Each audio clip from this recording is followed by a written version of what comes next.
Let's talk about something today that we all feel but rarely want to admit or even talk about. Yep, I'm talking about loneliness. You know, that sneaky little gremlin that shows up when the kids move out, the house is too quiet, and Netflix asks, "Girl, you still watching?" Yes, Netflix, I am still watching alone, binge watching.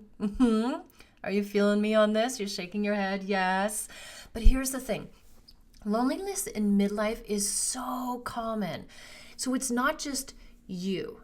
I'm here to unpack the why, the what, and most importantly, the how to kick loneliness to the curb. So grab your green tea and let's dive in. Why do we feel lonely in midlife? Let's start with that big question. Why does midlife sometimes feel so darn lonely? Well, the empty nest is a reality. One day, you're tripping over Lego pieces, cursing and swearing, and yelling at someone to clean their room, and the next, silence, crickets. You're like, where did everybody go? Hello? And who am I now that I'm not yelling at anyone? And then, on top of that, there's the friendship drift. Friendships can change. Life gets busy. And honestly, like you go from the school friends of kids, and then the sports friends, and then the teenager friends. And then once kids are out of school, everything changes. And who knew that finding friends in midlife was a thing? But it is. And it can be fun. I will show you how.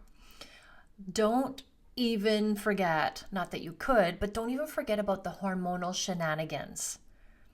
Thank you, menopause, for the mood swings and the existential crisis.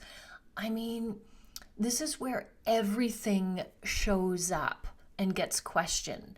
And this is where we let go of everything and start again. So we're not just hot flashing, we're full on soul searching. And it can be like a lot when we have these crazy hormonal things going on as well as everything else.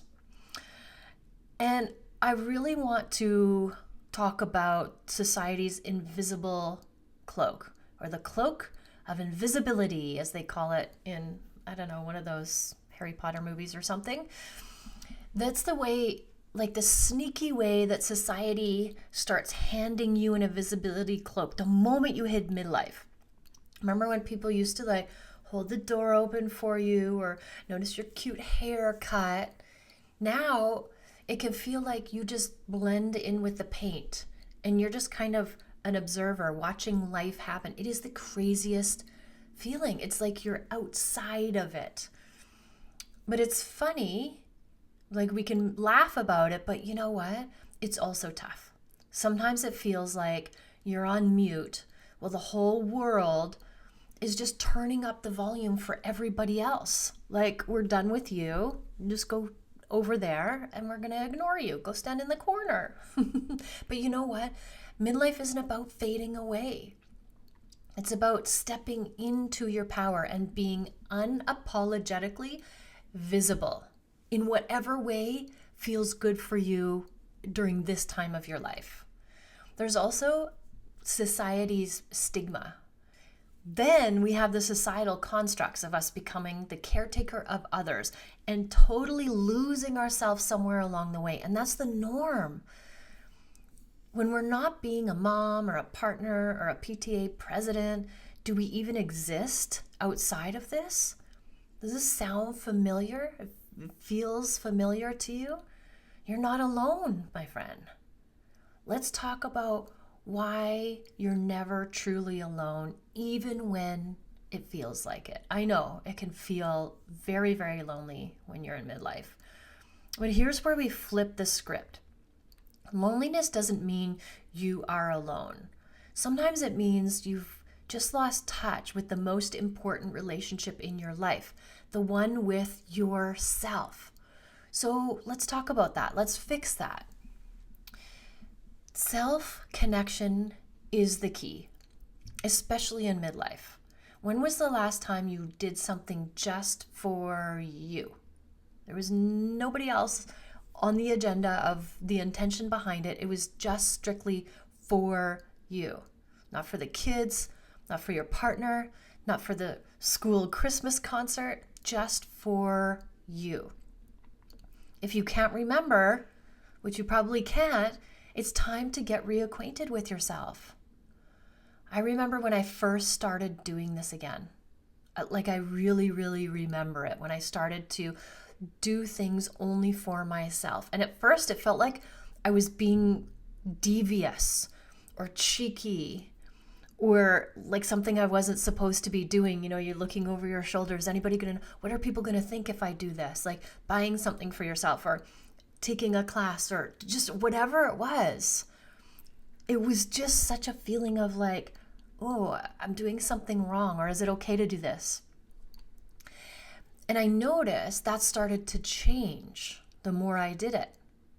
And it started to feel okay to do stuff for myself. So I kept doing it. And then I felt pretty darn good.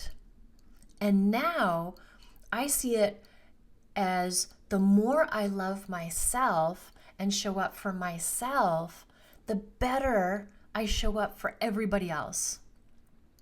When I am loving on myself and putting myself first and living my best life, everybody around me benefits. We're winning all over the place. It's like that saying about whatever you fill your cup up with will spill over. So if you're starting, you're in that trigger point, that pressure point, and you're always angry, it's anger that's going to spill over. But if you're kind and patient and thoughtful, and then you're hit that trigger point, your cup flows over, that's what's going to come out. So the more love that you show for yourself, the more you show up for yourself, the better everyone else is. And that's a great thought to have. You can borrow that thought. The better you treat yourself, the more time you spend on yourself, everybody wins. It's so nice it's a nice feeling when you think about it that way, and it makes you want to do it more. So if you are loving yourself, living your big life, shooting your shots, then that's what spills out from you, and everyone in your orbit benefits. Not only that, but you are being that example for everybody around you, for your kids, for all of the things. I just really was aware when my kids were growing up that I wanted to do things that seemed impossible. I wanted to create stuff from nothing because I wanted them to know that it's possible for them too. Not the norm. I wanted to be an example of the opposite of the norm. If I'm not doing what everybody else thinks I should be doing or what everybody else is doing, what am I doing? And what's possible? And then it just opens up unlimited possibility. And that was always the example that I wanted to set. Let's not be normal. Let's do the opposite of normal. And it was so much fun. And then guess what? When you think you're alone, there's your inner bestie. Think about it. If your inner voice is all, you're not good enough, you'll never be enough, you're not doing that right, no wonder you're lonely. Imagine if you took all the voices in your head, all the negative things you say to yourself. This is your subconscious. When I coach people, I coach their unconscious because that's what's running the show. What they're aware of and what they're telling me, that it doesn't matter because it's the subconscious that runs the show where they take all their action from. And this can feel like 20 people living in your head, but you're not aware that you're talking to yourself in this way. You just feel defeated. You feel not good enough and you don't know why. It's because of these voices. So imagine if you took all the voices in your head, all the things you say to yourself, all the negative stuff, and then turn them into a person and then sat them on the couch next to you. Would you just really let that person keep just like smack talking you all day, saying horrible things, crazy negative things to you all day, oh, hell no. You would kick their butt to the curb and lock the door behind them. But that's what it's like.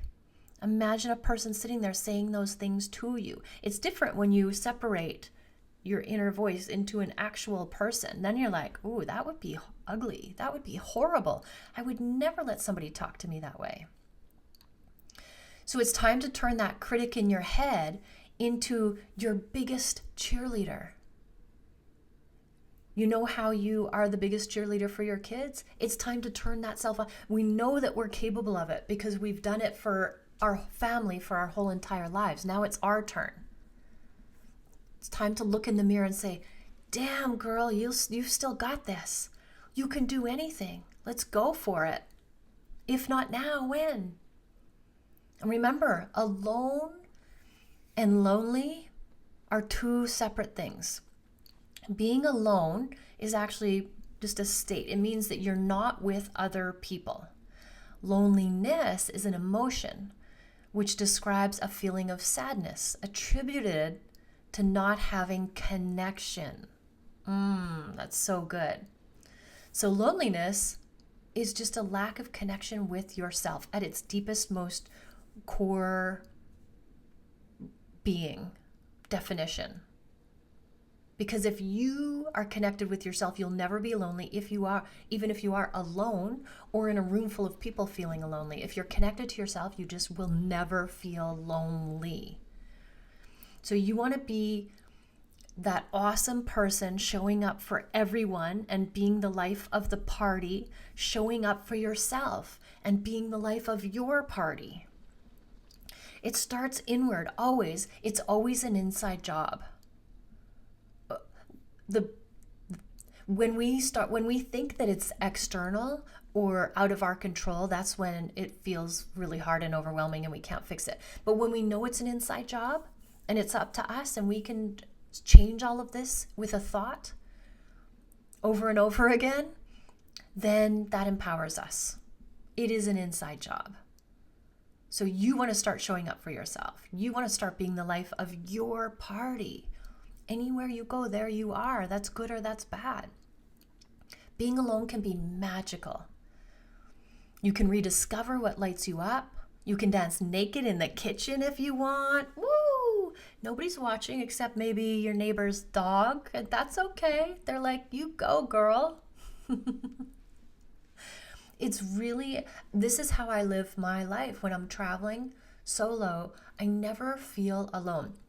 If I'm sitting at a restaurant, cafe by myself, I never feel like I have to busy myself with my phone. I take that moment in and I look and I observe and I notice how I feel.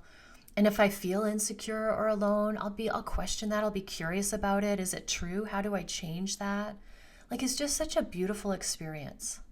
It's so powerful to be aware of all these things and know that you are in control. You created it and you can create something different. That's being conscious, working in the subconscious and bringing it into your consciousness with purpose and curiosity. Curiosity and dedication, consistency will get you where you want to go every single time, even when it comes to feeling lonely in midlife. And then there's that spiritual connection. So whatever you believe in, if you believe in God, the universe, the divine, or yoga class, lean into it. There's power in feeling connected to something bigger than yourself. That's really important. If we're wandering lost, then we're just not connected to something bigger than ourselves or connected to ourselves. Okay, so now that you're loving on yourself, let's talk about putting yourself back out there. Because, girl, you've got way too much magic to keep to yourself. The world needs this. So how do you put yourself back out into the world? You start small and you start now. You don't have to join a marathon or become the PTA president to make connections. Start with a smile at your neighbor or hey, want to grab a coffee to an old friend, like just text them, hey, want to grab a coffee and catch up? You could try new things. Always wanted to try salsa dancing? Go do it. Join a book club. Take a cooking class. Or heck, start a podcast. You get to decide how you show up in the world. And the best part is you could try something and you could not like it and you just let it go and try something else. Remember, the only time you fail is if you give up on yourself and stop trying. This is called failing forward. I call it feedback. I've failed so many times and I just take it as feedback and then I tweak it a little bit and then I try something else. You want to find your people. Your vibe attracts your people. So whatever you put out there, you're going to attract it back. So you want to really be at the top of your game. You want to focus on the things that you love. You love hiking? Join a local hiking group. Into true crime podcasts? Find a meetup. There are people out there waiting for someone just like you.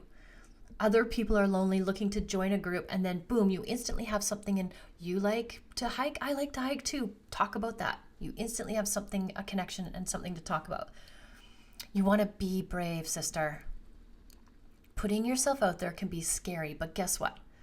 Everybody's a little awkward at first. So channel your inner Beyonce and fake it till you make it. Even Beyonce has an alter ego named Sasha Fierce, and that helps her get to where she wants to go when she can't do it. She just channels her inner Sasha Fierce and she can do anything. So maybe you need that alter ego and name that girl and go out there and be relentless and be fearless and try all of it and fail 1,000 times and get up 1,001 time. And then you'll be successful and you'll have created this amazing midlife that you love, never feeling lonely, even when you're alone. And then there's the magic of giving. You could volunteer, help someone else out. You always feel good when you help somebody else out. Connection grows when you focus on giving, not just receiving. And you'll feel amazing anytime you help somebody else out. If you're feeling depressed, the best thing you want to do is help somebody else out. It's not possible to feel depressed when you are like helping somebody and giving and caring and being kind. The bottom line, the world needs more of you. You've got too much greatness in you to hide at the home in your yoga pants.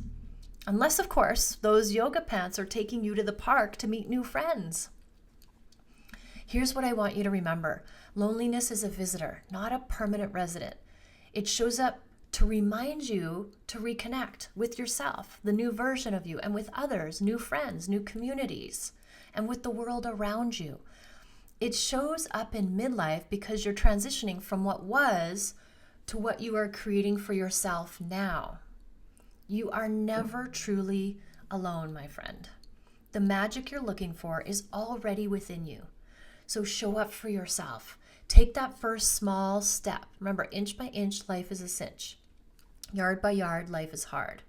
And put your incredible self back out into the world. Because the world is a better, brighter place when you are fully in it. And as always, I'm cheering you on every step of the way. Until next time, keep shining and showing up like the unstoppable force of nature that you are. Before we wrap up, I want to remind you that you don't have to navigate this midlife journey alone. It's hard. That's why I've created this group. If you're craving connection, community, and a space where you can thrive, come join my Mastering Midlife membership. It's where incredible women just like you gather to support each other, tackle life's challenges, get unstuck, and rediscover the magic of midlife together. You deserve to feel empowered, inspired, and surrounded by people who get you. So what are you waiting for? I will drop the link in the show notes. We would love to have you join our group. Thank you for listening.